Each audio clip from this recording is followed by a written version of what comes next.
សួស្តីបងប្អូនអរគ្នាវីដេអូនេះគឺខ្ញុំបង្ហាញអំពីការប្រើប្រាស់ជាមួយនឹង Trading View app មួយនេះគឺជា app ដែលសំខាន់សម្រាប់យើងលេងជាមួយនឹង crypto ក៏ដូចជាការ trade អីផ្សេងៗមិនថាជាមួយនឹងមាស forex អីផ្សេងៗទេគឺយើងចាំបាច់ត្រូវប្រើ app នេះតែម្ដងហើយសម្រាប់បងប្អូនថ្មីដែលចង់ធ្វើការ set up រៀបចំអីគឺខ្ញុំនឹងបង្ហាញនៅក្នុងនេះតែម្ដងដែលយើងអាចរៀបចំពី tool ពី basic ដំបូងដែលយើងអាចរៀនរៀបចំនិងមើល graphic ជាមួយនឹង chart ខ្លួនឯងតែម្ដងដែលយើងអាចរៀនគូសរៀនអីនៅក្នុងហ្នឹងអញ្ចឹងខ្ញុំនឹងបង្ហាញនៅក្នុងអេក្រង់ខាងក្រោយខ្ញុំនេះហើយបងប្អូនដែលចង់រៀនគូសរៀនអីហើយនឹងចង់ទទួលបានមេរៀនឬក៏បទពិសោធន៍ការចែករំលែកផ្សេងៗបងប្អូនអាចចូលនៅក្រុម Telegram ខ្ញុំនេះបានគឺមានបងយើងគាត់បង្ហាញនិងជួយណែនាំផ្លូវយើងច្រើនហើយនៅក្នុងនេះក៏ខ្ញុំជួយ support បន្ថែមដែរមានគ្នាយើងជួយចែករំលែកបទពិសោធន៍គ្នាទៅវិញទៅមកបងប្អូនអាចចូលមកបានពីរបៀបគូស trade line អីដូចដែលខ្ញុំបង្ហាញហ្នឹងគឺមានបងប្អូនយើងចែកហើយមានទាំងក្រុមមេរៀនបង្កើត account trade មាស trade អីគឺខ្ញុំមានក្រុមទាំង3បងប្អូនអាចចូលទៅក្នុង Facebook របស់ខ្ញុំគឺ page TCH Crypto Analyze គឺមានក្រុមទាំង3តែម្ដងគឺក្រុមព័ត៌មានក្រុម chat ដែលយើងចែករំលែកបទពិសោធន៍គ្នាហ្នឹងនិងក្រុមមេរៀន trade មាសអីគឺមាននៅក្នុងហ្នឹងទាំង3តែម្ដងបងប្អូនអាច join ទាំង3ក្រុមនេះដើម្បីរៀនហើយបងប្អូនមានចម្ងល់អីអាចសួរនៅក្នុងហ្នឹងយើងជួយគ្នាទៅវិញទៅមកបងប្អូនដែលចេះហើយក៏ដោយបងប្អូនអាចចូលទៅក្នុងហ្នឹងជួយបញ្យល់ជួយបរៀនគ្នាយើងទៅវិញទៅមកដើម្បីឲ្យប្រជាជនកម្ពុជាយើងមានចំណេះដឹងខាងនេះកាន់តែច្រើនហើយជៀសវាងការចាញ់បោកគេនិងអាចមានចំណេះដឹងរកចំណូលឬក៏ការពារហានិភ័យលុយរបស់ខ្លួនឯងអញ្ចឹងជំហានដំបូងដែលយើងចូលមកគឺបងប្អូនចូលទៅក្នុង app Play Store ឬក៏ App Store របស់ iOS ហ្នឹងមកហើយបងប្អូនវាយពាក្យថា Trading View ដែលវាមាន logo បែបហ្នឹង Trading View track all market ហ្នឹងអញ្ចឹងបានន័យថាគ្រប់ market ទាំងអស់គឺនៅក្នុង Trading View ហ្នឹងមានហើយយើងអាចប្រើ free សិនក៏បានដែរដោយសារយើងដំបូងហើយចាំយើងបង់ plan បើសិនជាយើងត្រូវការចាំបាច់ប្រើច្រើនអីហ៎អញ្ចឹងដល់ពេលដែលយើងចូលនៅក្នុង Trading View ហ្នឹងហើយយើង download ហើយគឺយើងអាចចូលមកក្នុង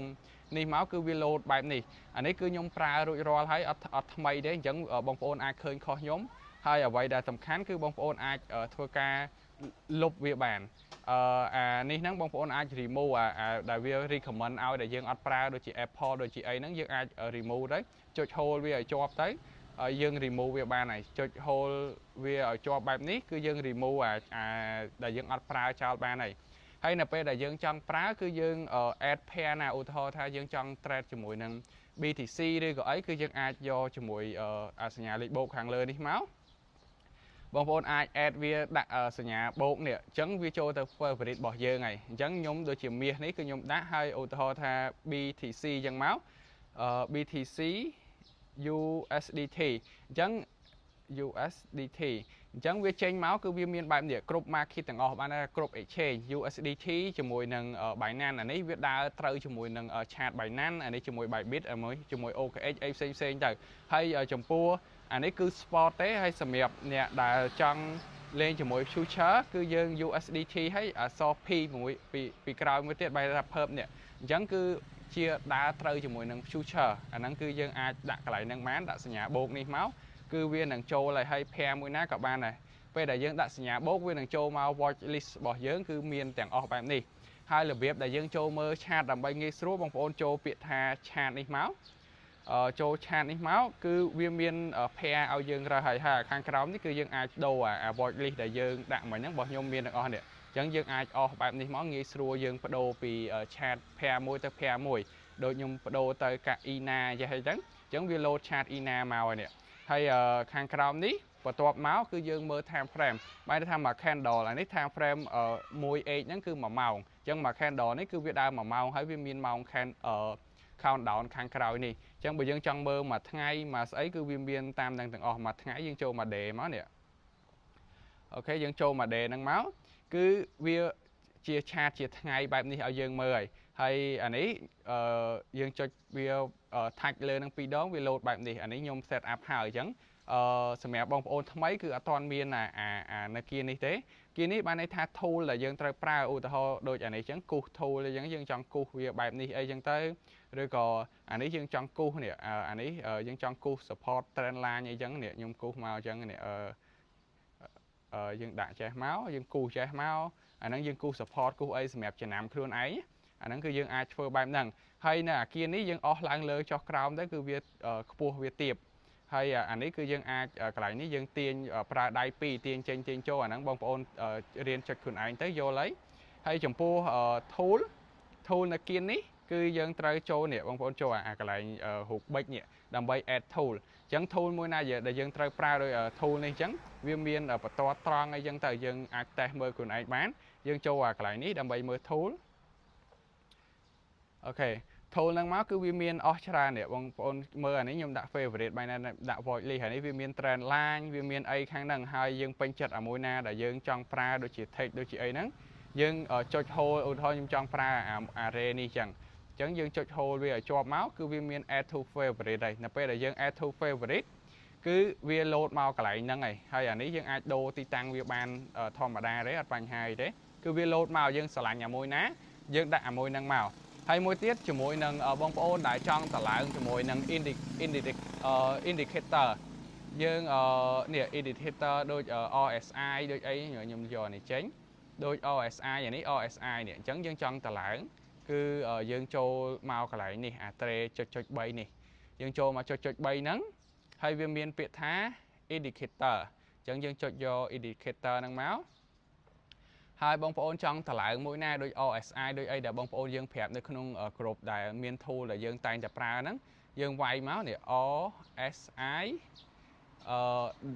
divergent indicator អានេះខ្ញុំដាក់ផ្កាយហើយអានេះអញ្ចឹងអាណាដែលយើងប្រើយើងដាក់ផ្កាយ favorite វាមកដូចគ្នាមកហើយនៅពេលដែលយើង add favorite ហើយគឺវានៅក្នុង indicator ហ្នឹងហើយយើងមាននៅក្នុង favorite នេះ favorite របស់ខ្ញុំអានេះខ្ញុំចូលនៅក្នុង favorite ហ្នឹងមកវាមានអានេះរបស់ខ្ញុំដែលធ្លាប់ប្រើ favorite ទាំងអស់ហើយយើងចង់ប្រើអាណាឧទាហរណ៍យើងចង់ប្រើអានេះយើងចុចលើវាមកចុចលើវានឹង load មកនេះពីនេះខ្ញុំដាក់ជាន់គ្នាអញ្ចឹងវា load 2នេះ RSI ហ្នឹងគេហៅ RSI អញ្ចឹងខ្ញុំលុបវិញយើងចុចអា tray នេះមកវាមានកន្លែងឲ្យយើងលុបហើយខ្ញុំលុបមួយអញ្ចឹង RSI ដែលយើងតែងតែមើលកម្លាំងទិញកម្លាំងអីហ្នឹងអាហ្នឹងចាំខ្ញុំបញ្យល់តាមក្រោយទៀតអំពី RSI ហ្នឹងគឺបញ្ជាក់អំពីកម្លាំងទិញកម្លាំងលក់កំពុងតែខ្លាំងឬក៏កំពុងតែខ្សោយអីចឹងទៅអញ្ចឹងអានេះខ្ញុំគ្រាន់តែប្រាប់អំពី tool ដែលយើង set up ជាមួយ Trading View ដែលយើងងាយស្រួលមើលទេហើយចំពោះ technique ឬក៏ style ឬក៏ការ analyze ផ្សេងចាំខ្ញុំបង្ហាញបងប្អូនបន្តទៀតហើយដូចខ្ញុំប្រាប់អញ្ចឹងបងប្អូនចូលទៅក្នុង Facebook page របស់ខ្ញុំមានគ្រប់ទាំង3មានគ្រប់ទាំង3បែបនេះហើយបងប្អូនចូលមកគឺមានបងប្អូនយើងជួយប្រាប់នៅក្នុងហ្នឹងហើយយើងចែកម្លែកបងប្អូននៅក្នុងនេះគឺមិនមែនផ្ដោតទៅលើតែ trade ទេគឺចែកម្លែកចំណេះដឹងទូទៅហើយនឹងបទពិសោធន៍គ្នាទៅវិញទៅមកចែកម្លែកដោយក្តីស្រឡាញ់យើងអាចចែកម្លែកគ្នាអ្នកចេះច្រើនអ្នកយល់ច្រើនចែកម្លែកអ្នកយល់តិចចែកម្លែកអ្នកអត់យល់ខ្ញុំតែងតែលើកទឹកចិត្តឲ្យបងប្អូនយើងចូលរួមទាំងអស់គ្នាជួយគ្នាទៅវិញទៅមកចាំតែម្នាក់ពីរនាក់នៅក្នុងក្រុមហ្នឹងជួយគ្នាគឺអត់កើតទេដោយសារក្រុមនេះគឺយើងមិនមែនជាគ្រប់បងលុយគ្រប់រៀនបង្រៀនមេរៀនអីទេយើងចែកចម្លែកគ្នាតើតែយើងសកម្មជួយចែកចម្លែកគ្នាទៅយើងបានគ្រប់ active ហើយទទួលបានចំណេះដឹងថ្មីសម្រាប់បងប្អូនថ្មីអញ្ចឹងទៅអញ្ចឹងបើសិនជាយើងអត់ជួយគ្នាចែកចម្លែកទេយូរទៅក្រុមហ្នឹងនឹងឡើង active យើងឡើងសូវបានចែកចម្លែកអំពីចំណេះដឹងបទពិសោធន៍របស់យើងផ្សេងអញ្ចឹងបើយើងចេះហើយយើងចែកម្លែកទៅដើម្បីទទួលបានចំណេះដឹងបន្ថែមទៀតដូចគ្នាទេដូចខ្ញុំអញ្ចឹងខ្ញុំចេះតិចតួចអញ្ចឹងទៅខ្ញុំចែកម្លែកទៅដល់បងប្អូនអញ្ចឹងទៅមានបងប្អូនយើងដែលគាត់ចេះខ្លាំងហើយគាត់ចូលក្នុងក្រុមហ្នឹងគាត់ចែកម្លែកបន្តគ្នាសម្រាប់អ្នកថ្មីចូលមកគឺគាត់អាចចូលនៅកន្លឹះតិចតួចយកទៅអភិវឌ្ឍខ្លួនឯងអនុវត្តខ្លួនឯងយូរទៅគាត់បានទទួលបាននៅបទពិសោធន៍របស់គាត់ផ្ទាល់ខ្លួនអីផ្សេងទៀតទៅអ្វីដែលសំខាន់នៅក្នុងក្រុមខ្ញុំហ្នឹងគឺចែកចម្លែកហើយនឹងការពារហានិភ័យលុយរបស់យើងធ្វើម៉េចឲ្យយើងអាចគ្រប់គ្រង risk management របស់យើងបានហមายថាគ្រប់គ្រងនៃហានិភ័យដែលលុយដែលយើងអាចខាតប៉ុណ្ណាយើងអាចកណនានៅ risk របស់យើងបាន